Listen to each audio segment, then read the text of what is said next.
Hello student आजिर এই ভিডিওটোত আমি class 3 Assam জাতীয় বিদ্যালয়ৰ নতুন বিজ্ঞানৰ অধ্যায় 5 তাপ আৰু উষ্ণতা এই চেপ্টাৰটোৰ কোৱেশ্চন এনসাৰবোৰ লৈ আহিছো।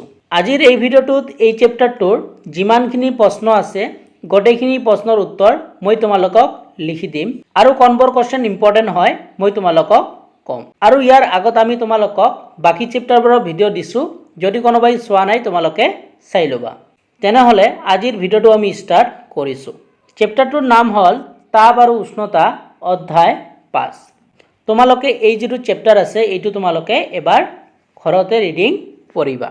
প্ৰথমে তোমালোকক প্ৰশ্নাৱলীৰ প্ৰশ্ন দিয়া আছে। প্ৰশ্নাৱলীৰ 1 নম্বৰ প্ৰশ্নটো দিয়া আছে শক্তি কি, এটা উদাহৰণ দিয়া। 2 নম্বৰটো দিয়া আছে সূৰ্যত জ্বলা গেছবিধৰ নাম লিখা। 3 নম্বৰটো দিয়া আছে পৃথিৱীৰ বাবে তাপৰ প্ৰধান উৎস কি। এনেকৈ তোমালোকক 1 পৰা 7 লৈকে তোমালোকক প্ৰশ্নবোৰ দিয়া আছে। প্ৰথমতে আমি তোমালোকক 1 পৰা 7 লৈকে গোটেইখিনি প্ৰশ্নৰ উত্তৰ লিখি দিম। তোমালোকক 1 নম্বৰ প্ৰশ্নটো দিয়া আছিল শক্তি কি, এটা উদাহৰণ দিয়া।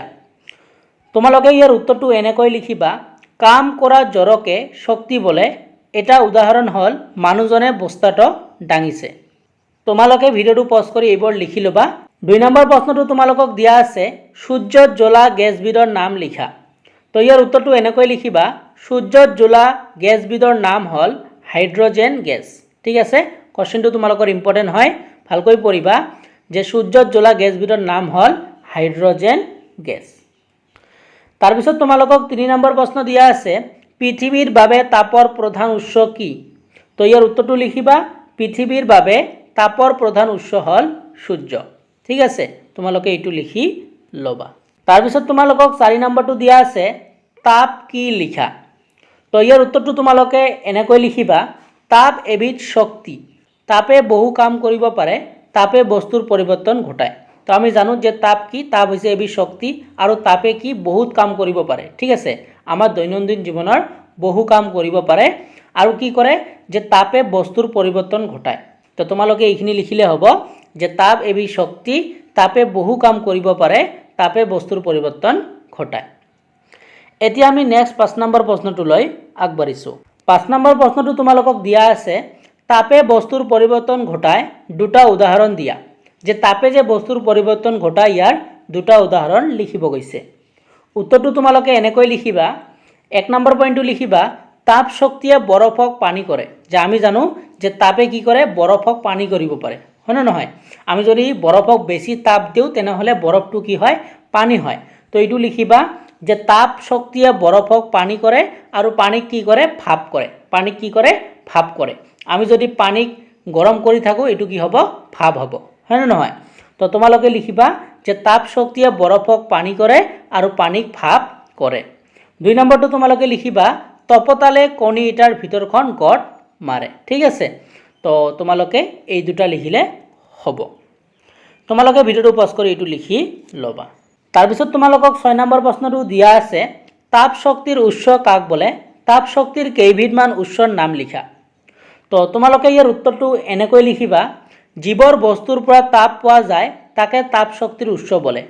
মানে আমি জীৱৰ বস্তুৰ পৰা তাপ পাওঁ, ইয়াকে কি বুলি কোৱা হয় তাপ শক্তিৰ উৎস বোলে। তাৰপিছত কৈছে যে তাপ শক্তিৰ কেইবিধমান উৎসৰ নাম লিখিব গৈছে।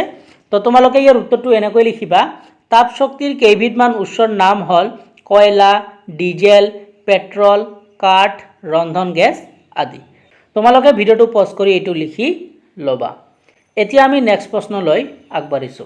7 নম্বৰ প্ৰশ্নটো তোমালোকক দিয়া আছে উষ্ণতা কিহৰ জক।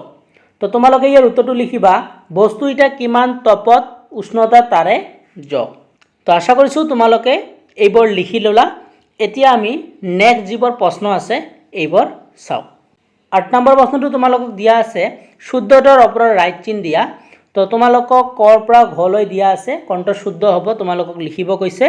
তো এতিয়া আমি এইবোৰ উত্তৰ তোমালোকক দিম। 8 নম্বৰত তোমালোকক এইটো কোৱেশ্চন দিয়া আছিল শুদ্ধ উত্তৰটোৰ ৰাইট চিন দিবা। তো ইয়াৰ ক নম্বৰটো দিয়া আছে পোহৰ তাপ শক্তিৰে এটা ভাগ হয় বা নহয়। তো ইয়াৰ উত্তৰটো লিখিবা পোহৰ তাপ শক্তিৰে এটা ভাগ হয়, হয়টো হ'ব হা। তো এইটো উত্তৰটো কি হ'ব হয়। তাৰপিছত খ নম্বৰটো দিয়া আছে সূৰ্যৰ তাপ নাপালে জীৱ জীয়াই থাকিব বা নাথাকিব। ইয়াৰ উত্তৰটো কি হ'ব যে সূৰ্যৰ তাপ নাপালে জীৱ জীয়াই নাথাকিব, হয় নে নহয়? কাৰণ জীৱৰ কি হয় জীয়াই থাকিবলৈ সূৰ্যৰ তাপৰ দৰকাৰ হয়। গ নম্বৰটো দিয়া আছে তাপ কম উষ্ণতাৰ পৰা বেছি উষ্ণতালৈ নাযায় বা যায়, তো এইটো কি হ'ব যায় হ'ব। তো তোমালোকে উত্তৰটো লিখিবা তাপ কম উষ্ণতাৰ পৰা বেছি উষ্ণতালৈ যায়। তাৰপিছত তোমালোকক ঘ নম্বৰটো দিয়া আছে ৰ'দ ওলালে 10 বজাত সূৰ্যৰ তাপ 12 বজাতকৈ কম বা বেছি। তো উত্তৰটো তোমালোকে লিখিবা ৰ'দ ওলালে 10 বজাত সূৰ্যৰ তাপ 12 বজাতকৈ কি হয় কম হয়, বেছি নহয়, কি হয় কম হয়। এতিয়া আমি নেক্সট যিবোৰ প্ৰশ্ন আছে এইবোৰ চাওঁ। মই তোমালোকক 8 নম্বৰ প্ৰশ্নৰ কৰ পৰা ঘলৈকে গোটেইখিনি কৰি দিলোঁ। আশা কৰিছোঁ তোমালোকে এইবোৰ লিখি ল'লা। এতিয়া 9 নম্বৰ যিটো প্ৰশ্ন আছে এইটো তোমালোকে ভালকৈ চোৱা। 9 নম্বৰটো কি দিয়া আছে? 9 নম্বৰটো দিয়া আছে পাঠত থকা ইংৰাজী প্ৰতিশব্দসমূহৰ এখন তালিকা প্ৰস্তুত কৰা। এই প্ৰশ্নটো তোমালোকৰ পৰীক্ষাৰ ফালৰ পৰা ইম্পৰ্টেণ্ট নহয়, তোমালোকে এইটো নপঢ়িলেও হ'ব। মই আজি তোমালোকক এই চেপ্টাৰটোৰ গোটেইখিনি প্ৰশ্নৰ উত্তৰ লিখি দিলোঁ আৰু এইবোৰৰ ভিতৰত কোনবোৰ ইম্পৰ্টেণ্ট কুৱেশ্যন মই তোমালোকক এতিয়া ক'ম। ইয়াৰ ভিতৰত তোমালোকৰ 1 পৰা 8 লৈকে যিমানখিনি প্ৰশ্ন আছে গোটেইখিনি প্ৰশ্ন কিন্তু তোমালোকৰ ইম্পৰ্টেণ্ট হয়। তোমালোকে 1 পৰা 8 লৈকে তোমালোকে ভালকৈ পঢ়িবা আৰু যিটো 9 নম্বৰ প্ৰশ্ন আছে এইটো তোমালোকৰ ইম্পৰ্টেণ্ট নহয়, এইটো নপঢ়িলেও হ'ব, ঠিক আছে? তো তোমালোকে বহীত এইবোৰ লিখি ল'বা আৰু তোমালোকে ভালকৈ পঢ়িবা। আৰু যদি কোনোবাই আগৰ ভিডিঅ'বোৰ চোৱা নাই তোমালোকে চাই ল'বা। তেনেহ'লে আজিৰ ভিডিঅ'টো চোৱাৰ কাৰণে তোমালোকক ধন্যবাদ জনাইছোঁ।